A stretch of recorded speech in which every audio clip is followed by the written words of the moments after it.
ఒక్కసారి భూతానికి కోపం వచ్చి భూకంపాలు వచ్చి సునామీలు వచ్చి భూమి అంతా బద్దలైపోయినా కూడా నా గుడిసెలో ఉన్న ఒక ఈకెను కూడా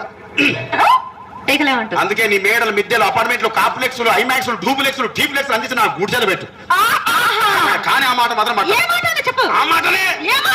మాట మాటకు